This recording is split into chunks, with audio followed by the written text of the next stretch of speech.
stuff like that I need to know. So here's the thing, right? There's general, or there's tech, general, and advanced. And every year, they'll change, so it's every 3 years, they're gonna change, every 3 years they're gonna change tech. Meaning, they're working on the new tech, well then the general and advanced are the same questions, right? And then they start working on this, and then the other one. So they're always changing one of those.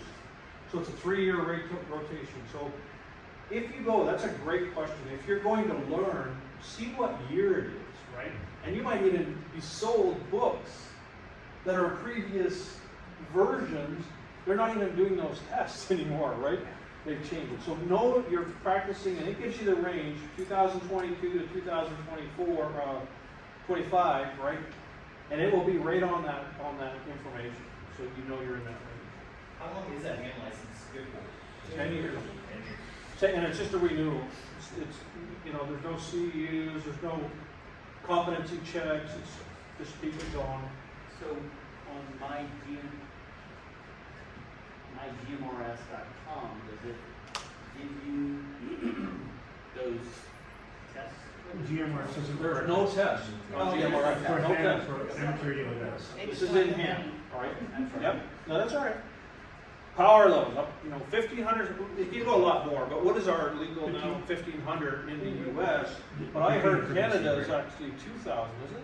All over the world, it's different everywhere. Yeah. Australia, it's 800. 800. Oh, UK really? is 500. So Wow. So a half of watt versus 1,500 watts, right? Is there an advantage to go HF, right? Yeah, there's, it's a whole different setup, because now you're buying the HF radio, and then you got to go get the antenna, and then it can work on repeaters too. We'll talk a little bit about that. But basically, it's 1,500 watts, and the range is around the world. It's called DX or NVIS. Okay, DX is DXing. It's long range, right? We're taking it and we're taking it through the sky, and it's got a big skip. And it will skip and skip and skip and go around the world. That same signal, right? I don't know. We're not going to spend a lot of time on it. We got about 7 minutes left. But there's NVIS, which is near vertical inversion. don't really know what the IS is. All right. Okay. So basically, it's closer, within about 200 miles, right? DX is like 2,000 miles. And then it can also skip, so it can go 4,000, 6,000. NVIS is more like a 200 to 500 mile range where you're picking it up. So can I pick up Ted? He's close to me. Jeffrey, we hear each other once in a while. We're on NVIS, but he's like 30 miles away from me. So we pick it up, but it makes it really hard when we're too close. So if we're talking in our community, we don't want HF, we don't want, it goes back to the planning, and that was my whole point is, every everything has a purpose. We need the GMRs, because we need to talk locally. Hey, we got a community thing here going on, we want to communicate, that's one thing. But if our community's in trouble, how do we get to the next person, or to the further range, to North Texas, or maybe further national? That's where we have multiple uses and different competencies of different team members of saying, okay, I got to set up for DXing if I need to, right? So I can monitor, I can transmit. You get me the message locally on the GMRS, and I'll transmit that to our, to the North Texas or whatever, and they can send some help or whatever, right? So we have to always be monitoring and checking out different, it's not just one radio to get, one radio is not going to solve all the problems, right? So it's going to be really just understanding what our capabilities of this radio are, and then know that if this has to be transmitted further, we're trying to get an email to your family member that's 1,500 miles away, right? We can do that. Through our computer, we grid down, we'll send an email, we can do that, saying, hey, you're all right. Oh, they got the email. They got power up there, we don't have power down here, whatever. I just scenarios, right? So is it like So say that he's got the highest, which was, I forgot what it was. I think it's Extra. I think it's Extra. So then he catches intel from like maybe across the seas, so then he can move on down to like where the rest of us are. So like channel 3 is the baseline, that like if you got some major information or intel from him that we could all share on the channel 3. So you're on that. So we talked a little bit about Channel 3 project. And I think, this is great because this radio, which would be Channel 3 project if we were using it, and it would be our emergency, hey, if you get into a problem, go to the top of the hour, turn on Channel 3 on your FRS and call out. One of us will be listening, right? We'll be listening we know what frequency you're on, and we know what time expected to get a call. We'll monitor that. So that's it. And then we take it to, well, we need this to go further than local, right? But I've got this radio, or he's got the radio, he's got it set on channel 3. Okay, Roger, I'll transmit that. He gets on his other radio, and he now moves it, right? Now he has a lot more spectrum, but the COI doesn't do anything in advance or an extra. It's all in general, right? So that any general or above can communicate in any, they're not using frequencies that generals can't, right? So we only practice in that. So I'm not going to call and say, hey, transmit this, I'll do it myself. So, and this scanner that you have here on the table, can that hear ham radio, gmrs? Yeah, it's frequencies, right? So it's programmable. You want to talk about scanners? It won't pick up shortwave though for the most part. Shortwave. Right. Which is what we call HF, which is the long distance band. It won't, most scanners now, I think they start at 50 megahertz. So it'll pick up any handheld 60 radios, hertz, yeah. GMRS, FRS. I think it will actually pick up CB, I think. But not like the I don't communication. play with it enough, right? Preppernet. More picking up the Channel 3 projects, picking up the local FRS signals, stuff like that. So. And also, a lot of the GMRS radios, if you go into the $100 to $140 range, they do scanning as a part of it. So I think someone had a UV9G.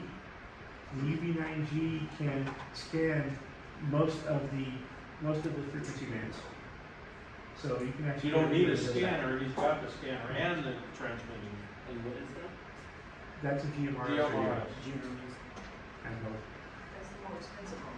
that's like $100. And there's water here, guys. $120. Anybody want water? There's water in the In the bag. back. It's cold. We're just about wrapped up, even though I've got several slides. I'm going to, repeaters, I'll just talk about repeaters. Repeaters are owned by individuals. It's like a computer that talks to another computer, but it picks up our radio signal, and then it puts it in communication, digital, puts it through the computer to the other, and then puts it out to the other radio. So it's actually taking our signal and doing some, going into the computer, coming out of the computer, and then sharing it, right? So Some of them do, not all of them. Some repeaters are just the simple ones where you transmit, it picks you up, and it rebroadcasts your signal at a higher signal strength where other people can hear it. So some of them are linked, most actually are crossband. Right. Okay. Well, on the same band. Same band, okay, Right. all right.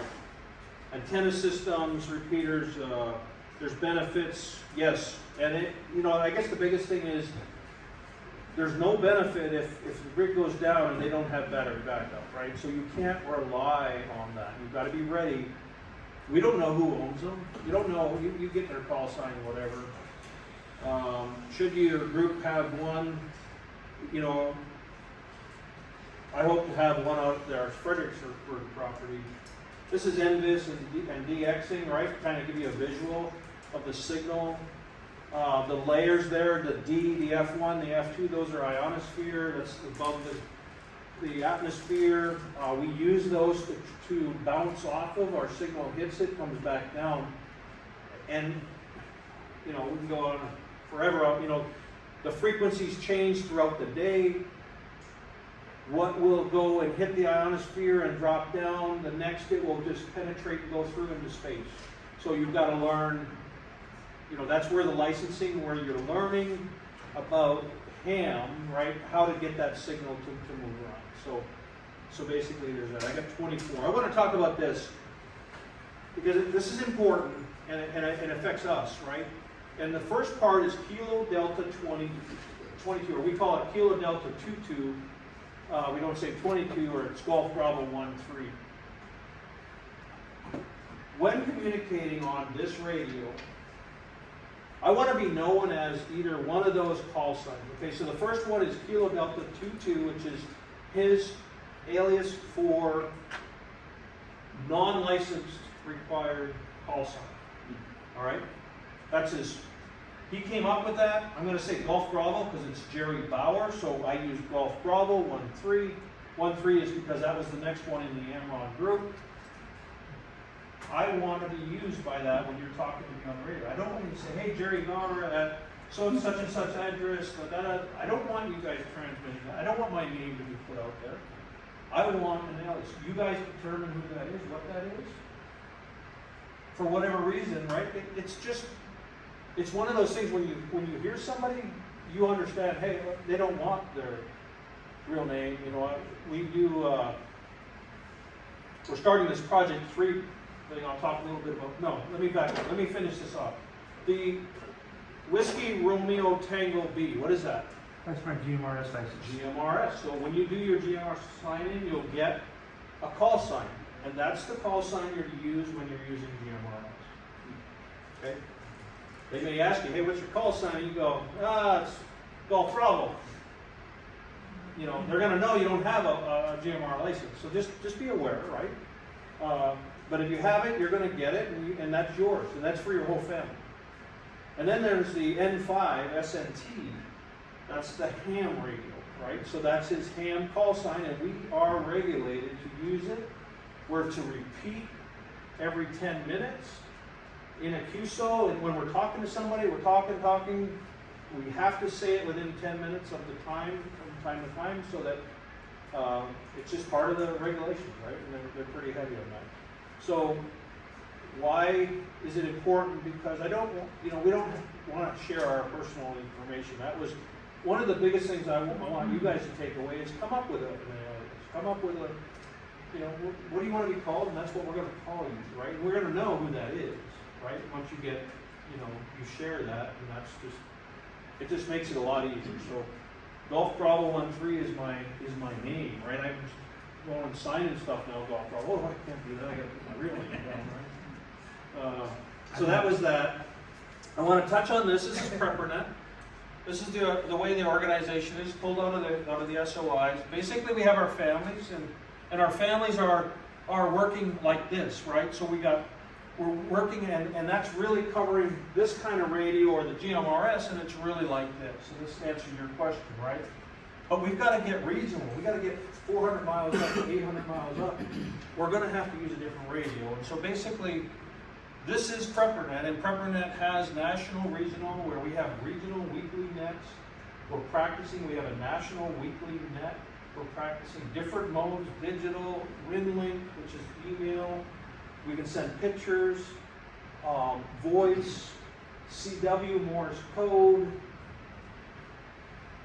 So we can transmit, just because we can take your message and put it in Morse code and send it, because it's a weaker signal, right? It's depending on what our situation is, what do we need to use to get that message out? And we have options. Do you practice Morse code? So I started a test, or started a training, and it's very in-depth. It's like learning a new language. I had problems with my old hearing aids, and I wasn't hearing well, so I dropped out after the third class, and I told them I'm gonna come back in.